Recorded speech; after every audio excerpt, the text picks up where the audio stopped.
Voici donc ce monument pourri en l'honneur de Satan.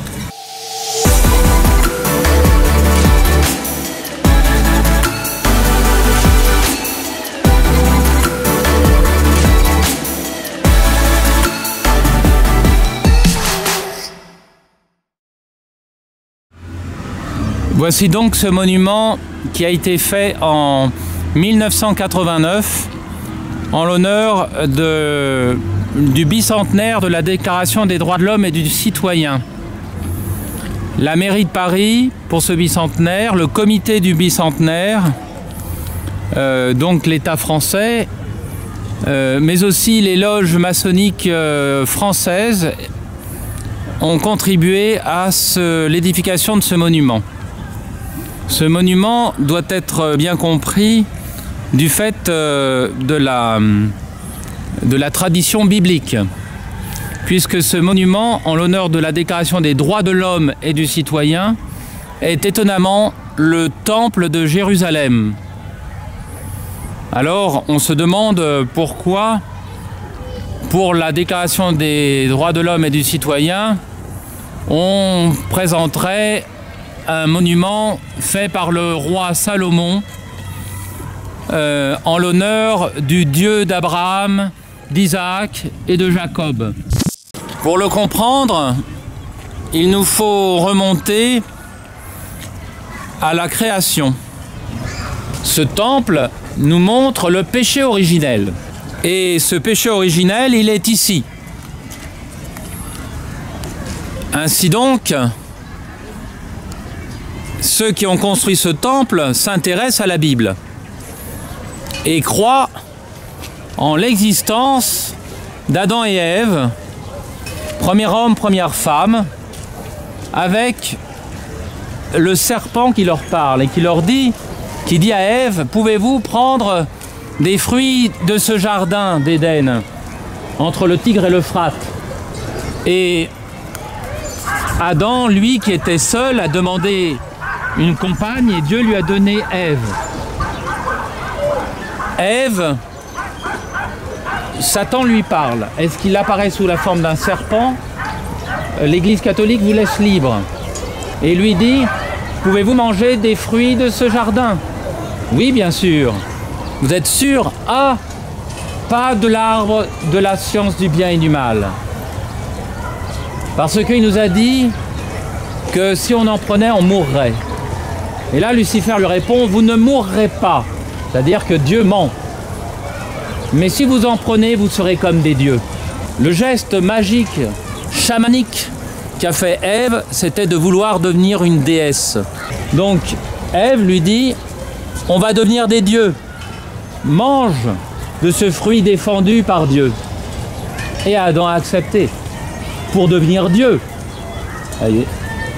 Et là, ils se sont aperçus qu'ils étaient mortels. En eux, il y a eu quelque chose qui s'est brisé. Leur intelligence et leur volonté se sont brouillées.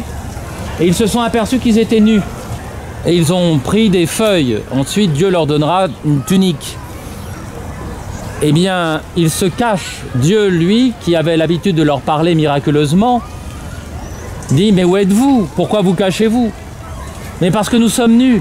Mais qui vous avait dit que vous étiez nus? Et là, elle dit, mais le serpent m'a trompé. Adam dit, mais c'est la femme qui m'a trompé. Ève, c'est le serpent qui m'a trompé.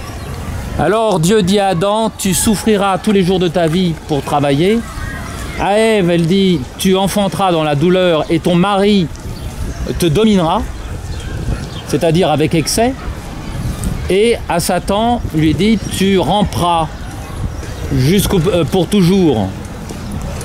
Et voilà que ce serpent, vous le voyez ici dans le motif qui est à côté du péché originel, le serpent de l'arbre et le serpent avec deux hommes à genoux. Et là, si vous regardez ici, vous avez les deux hommes à genoux avec le serpent.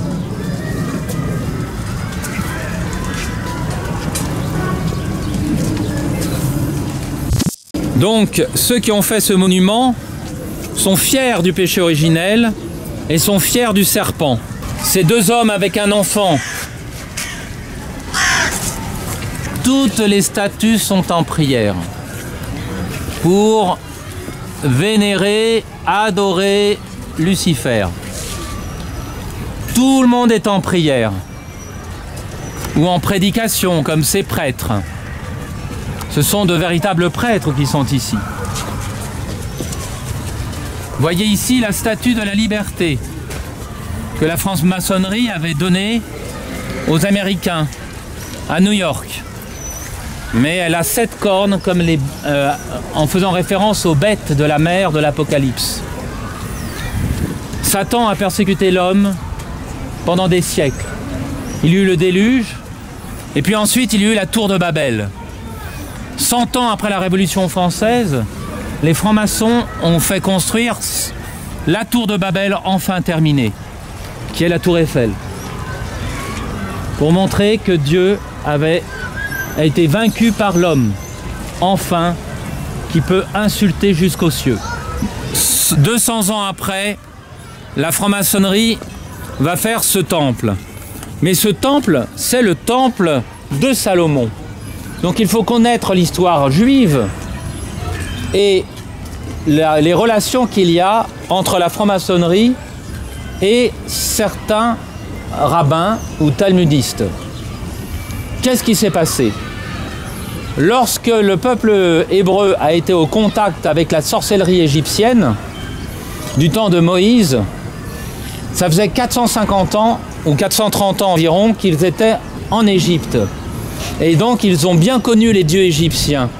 C'est la raison pour laquelle lorsque le peuple hébreu est tiré d'Égypte, du pays du péché vers le pays de la rédemption, qui est la Terre Sainte, Aaron, désespérant que Moïse revienne du mont Sinaï, a fait un veau d'or, le dieu Apis égyptien.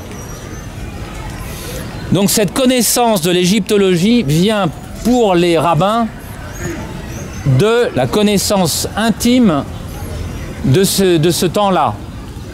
1400 ans, 1500 ans avant Jésus-Christ, lorsque, après Abraham, Isaac, Jacob, surnommé Israël pour son combat avec l'ange, vient habiter pendant la famine des 7 vaches grasses et des 7 vaches maigres en Égypte. Ensuite, vous avez aussi des communautés juives qui resteront à Alexandrie. Donc ils connaîtront parfaitement la sorcellerie égyptienne. Mais du temps de Salomon, alors que les Juifs étaient revenus en Terre Sainte depuis Moïse, depuis environ 200 ans, enfin 300 ans disons, il y a eu la période des envoyés de Dieu, qu'on appelait les juges, vous avez les Juifs qui ont demandé un roi, les Hébreux qui ont demandé un roi. Dieu leur a donné Saül de la tribu de Benjamin, puis ensuite, comme il a beaucoup péché, il leur a donné David de la tribu de Juda. Et le roi David a fait la guerre et Dieu lui a dit « Tu ne me construiras pas un temple, mais ton fils Salomon. » Or, le temple était construit au-dessus de l'Arche d'Alliance. L'Arche d'Alliance est ce coffret en bois couvert d'or où il y a les tables des 10 commandements du mont Sinaï, le bâton d'Aaron, un pot de manne, de cette gelée miraculeuse que les Juifs mangeaient pendant 40 ans au désert. Pour les talmudistes, Salomon avait une connaissance de la magie et de la démonologie égyptienne. Et donc, du temps de Salomon, il va demander à un Syrien, Hiram, un architecte, de construire le temple pour Dieu. Hiram était un Syrien qui connaissait tout l'ésotérisme du Moyen-Orient, de l'Égypte, sans doute déjà de Babylone. Et qu'est-ce qu'ils vont faire? Eh bien, pendant qu'ils construisent le temple, eh bien, ils ont inventé une légende. Cette légende, c'est que les architectes qui étaient avec Hiram ont voulu avoir les mots de passe et les manières de faire du grand architecte Hiram. Ils étaient jaloux. Alors, ils l'ont cerné. Il y en a un qui lui a donné un coup de maillet sur la tête parce qu'il ne voulait pas dire les mots de passe secrets des maçons de l'époque. Ensuite, il y en a un autre qui lui a donné un coup avec avec un objet dont je ne me souviens plus. Ce sont les grades d'apprenti, de compagnon et de maître. Et ultimement, le troisième lui a donné un coup d'épée. Épée flamboyante, c'est-à-dire, comment dire, qui tourne, ondulée, à double tranchant. Et donc, depuis, il y aurait eu cet ésotérisme qui consiste à avoir des secrets de science architecturale, de sciences de cosmologie, des esprits, des invocations d'esprits. Et cette science aurait été transmise. Et ce qu'on accorde à Salomon, et qui est même connu par les musulmans, les juifs pieux n'aiment pas cela. C'est passé au Talmud et c'est passé à la Kabbale. Mais normalement, un juif pieux ne doit pas étudier la Kabbale avant l'âge de 40 ou 50 ans. C'est la raison pour laquelle nous sommes face à ce temple. C'est le temple de Jérusalem construit par Hiram. Mais où est le vrai Dieu? Où est le Dieu d'amour qui a promis le Sauveur depuis la chute d'Adam et Ève? Il n'est pas là. Vous avez les 3 points d'équilibre et vous avez ici par exemple le compas et l'équerre. Dans une médaille de la Révolution française qui est très amusante, puisque si vous regardez bien, école française, premier prix de peinture. Mais si vous regardez mieux, vous voyez 2 compas qui se mélangent et ça donne un pentacle qui est une représentation ésotérique de la présence de Lucifer. Donc vous viendrez regarder ce pentacle. Et ce pentacle était, cette pièce d'un prix de peinture, était ce qui était vénéré par ces 2 hommes. Et des personnes ont volé la pièce parce qu'elle était en bronze. Regardez l'attitude de vénération de cet homme. Regardez ça. Eh bien, il vénérait un pentacle. Ici, il vénère un serpent. Et là, vous avez une représentation de Lucifer, comme le dit le Christ. Et je vis Lucifer tomber comme l'éclair. Ici, vous en avez 4. Une ici, une là, une dans l'autre sens et une dans l'autre sens.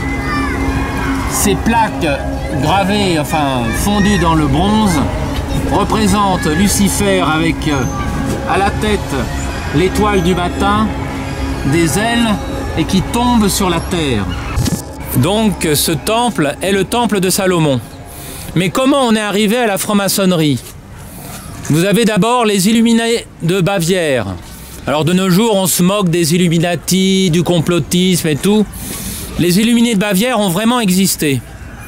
Et c'était la première franc-maçonnerie. Et qui avait la même façon comment dire, des représentations et une iconographie complètement hébraïque et complètement kabbaliste. Et ce Vespo, qui avait fondé les Illuminés de Bavière, voulait renverser le christianisme et les monarchies chrétiennes. Le complot a été éventé et on retrouve donc dans les années 1600 et 1717 la création de la franc-maçonnerie pour les nobles et pour les bourgeois, parce qu'on leur donne des hochets et on leur donne des rites magiques et ésotériques pour leur faire croire qu'ils auront de la puissance. 95% des francs-maçons n'ont pas de la franc-maçonnerie opérative, de ceux qui ont fait les cathédrales, eh bien, sont des personnes qui sont là pour le pouvoir et pour le carnet d'adresses et pour l'organisation maçonnique. Pas du tout pour la philosophie, encore moins la théologie, même si certains, pour pas faire peur dès le début, n'est-ce pas, ils sont théistes, c'est-à-dire qu'ils reconnaissent l'existence de Dieu. Mais il n'y a pas de révélation véritable. C'est à nous de retrouver qui est Dieu pour nous. Et surtout, il n'y a pas de morale. C'est la raison pour laquelle les francs-maçons vont tout de suite faire le divorce, l'avortement, l'euthanasie. Parce qu'il n'y a pas de morale. Chacun, dans sa volonté et sa liberté, fait ce qu'il veut. Alors, à la Révolution française d'ailleurs, c'est la liberté ou la mort. C'est les coupeurs de tête. Le monument en est fier apparemment. C'est unité, indivisibilité de la République, liberté, égalité, fraternité ou la mort. C'est très sévère. Et le roi, le pauvre roi chrétien, c'est Louis XVI, ici, qu'on représente ensuite avec le bonnet phrygien. Et ils ont quand même la cruauté de représenter le dauphin, l'enfant du temple. Ça, c'est méchant. Et là, voyez-vous, vous avez deux hommes qui sont en train de prier. Mais ils ne prient pas le Dieu d'Abraham, d'Isaac et de Jacob, puisqu'on voit des représentations de Lucifer et de Pentacle. Donc à qui ils offrent ce bébé? Voyez-vous, ils peuvent toujours daigner de faire des sacrifices humains, en tout cas sur un monument qui est parfaitement représentatif de leur ésotérisme, de la science cachée, de l'homme, sur Dieu, sur les esprits, sur l'homme. Eh bien, ces deux hommes offrent un bébé. D'ailleurs, il y a un bébé aussi à la base de la Statue de la Liberté. Il y a quelqu'un qui s'est amusé à faire de la peinture ésotérique dessus. Mais le cœur d'un monument, c'est son centre. Vous voyez bien qu'il y a ici le triangle maçonnique de la perfection opérative. Le triangle équilatéral est une merveille. Vous avez les quatre lumières qui sont, dont les trois piliers et le quatrième pilier est invisible. Un pilier, deux piliers, trois piliers, le quatrième est invisible. Vous avez les deux colonnes du temple de Jérusalem qui sont représentées dans tout temple maçonnique et dans toute loge maçonnique. Et là, maintenant, on va aller vers le triangle. Et on va essayer de voir ce qui se passe sur la porte de bronze arrière. Mais si on ne voit rien, et c'est fait exprès, voilà ce que nous devons voir. Au centre du monument, on le trouve ici. C'est cela qui est sur le centre du monument. C'est cette scène absolument incroyable qui est au centre du monument. Et cette scène au centre du monument, c'est la République, c'est-à-dire une autorité publique persécutant le christianisme. Hein. Ici, c'est pas une république ordinaire. Vous avez ensuite le génie de la Bastille qui est représenté. Le génie de la Bastille, c'est un homme avec un sexe et deux ailes. Donc c'est un démon. En général, on ne représente pas les anges avec un sexe. Il a l'étoile du matin au front, de la science matutinale de Lucifer et du chérubin qu'il est encore. Et il est en train de saisir un homme qui a la tête horrible de la religion, suivant le poète Lucrèce. Hein, le visage horrible de la religion, ici c'est un léopard. Et cette religion a un poignard et a l'horrible croix de Jésus-Christ. N'est-ce pas? Donc vous voyez, c'est un cri de haine contre Jésus. Ensuite, vous avez la royauté. Vous avez la royauté qui part, mais la royauté ici, pas n'importe quel roi ou monarchie, mais la royauté chrétienne. Il s'enfuit avec la religion, piteusement. Mais c'est Lucifer qui chasse la religion et le roi. Cette image est au cœur du monument. D'ailleurs, en passant, vous avez Commune de Paris, qui est donc une médaille de bronze particulièrement importante, parce que la Commune de Paris, on a tué les prêtres On a tué les prêtres, tant et plus. Voyez.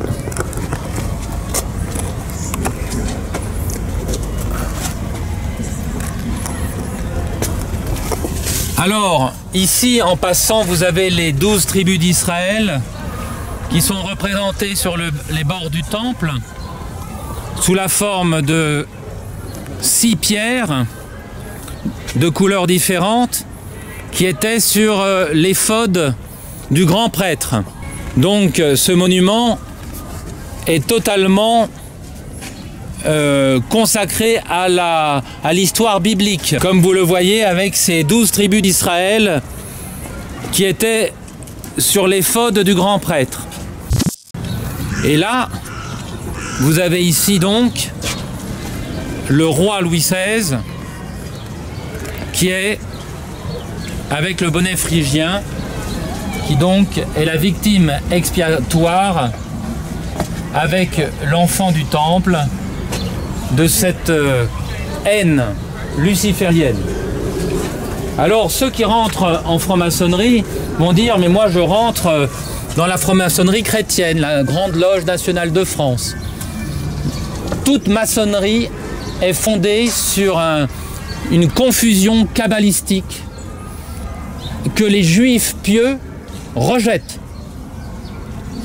comme ésotérique et spirit, invocation d'esprits et de démons.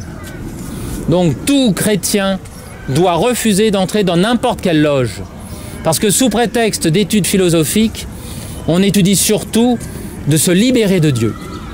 Et maintenant nous allons voir des représentations assez sinistres qui sont à la porte arrière. Vous avez signe de l'immortalité des tortues. Et un temple qui là est représenté de manière quasiment égyptienne.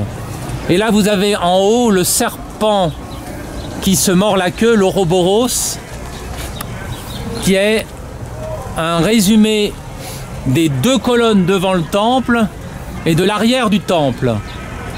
Mais cet Ouroboros, qui est un symbole ésotérique de l'Antiquité, on le retrouve ici de manière monstrueuse, de manière redoutable, ici, et de manière forte. Voyez, c'est le chef du monument, le serpent ancien.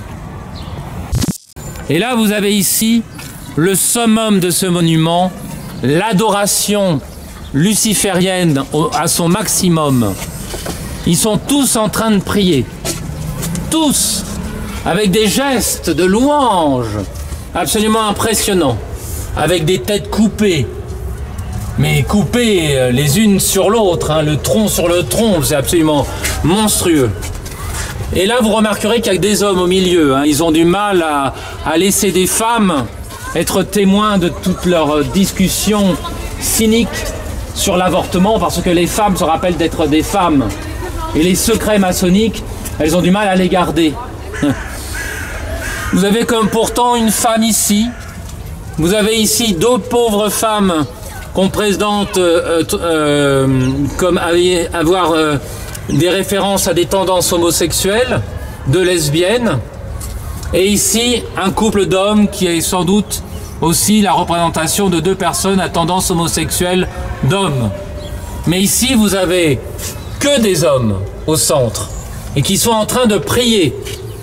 Rapprochez-vous tous, regardez cet ensemble statuaire et dites-moi s'ils ne prient pas. Et donc, comme ce monument est purement maçonnique, ça vous montre bien que la franc-maçonnerie est une religion et pas du tout un club de philosophes. Puisqu'il prie, il parle à quelqu'un de surnaturel, il parle à Lucifer. C'est évident. Regardez bien ça pour que jamais personne ne vous dise ensuite que la franc-maçonnerie est un club de réflexion philosophique. Vous avez ici l'arrière du monument avec l'Ouroboros, les colonnes du temple reproduites, ici le devant avec les tables de la loi des 10 commandements et transformées. Et sur la droite, vous avez une représentation du pélican. C'est Jésus normalement qui donne sa vie Ici, c'est le pélican ésotérique. Vous avez une pièce en l'honneur de Charlier qui noyait les gens à Lyon en 1793. Et vous avez ici une représentation blasphématoire où vous avez l'église catholique sous la forme d'un âne avec attaché à sa queue un ciboire, un calice autour du cou, un ostensoir sur sa selle, marchant sur une crosse et sur la croix et marchant sur la Bible, avec sur la tête une mitre d'évêque. Et il est marqué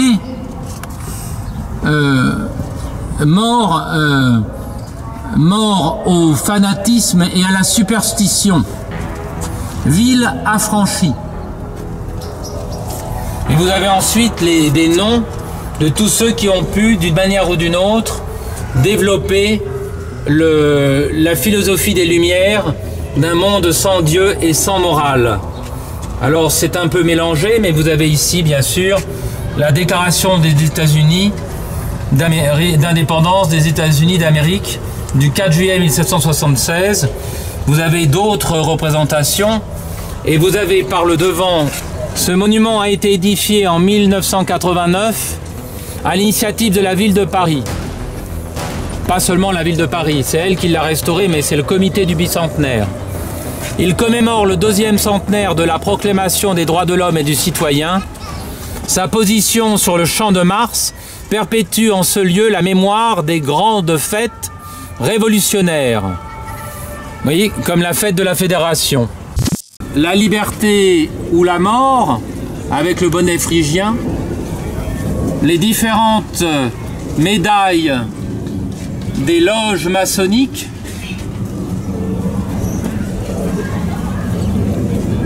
Qui sont représentées ici. Avec toujours cette idée, vivre libre ou mourir. Et pour terminer, je filmerai la guillotine qu'ils n'ont finalement pas manqué de représenter ici même.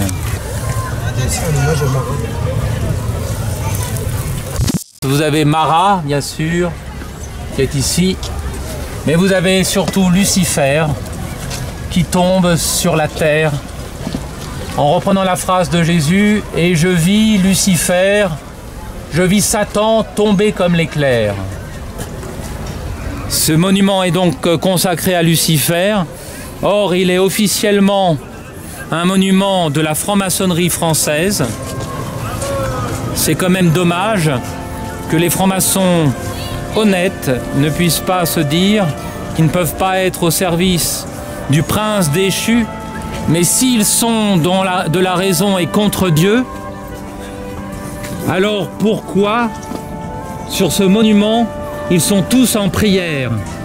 Ils sont tous en prière parce que ils prient le prince déchu, ils prient Lucifer, qui voudrait chasser Dieu, qui blasphème le don repentant de la vie de Salomon, le roi Salomon qui est mort en regrettant ses péchés et qui insulte la croix de notre Seigneur au nom de ce prince déchu et de Lucifer.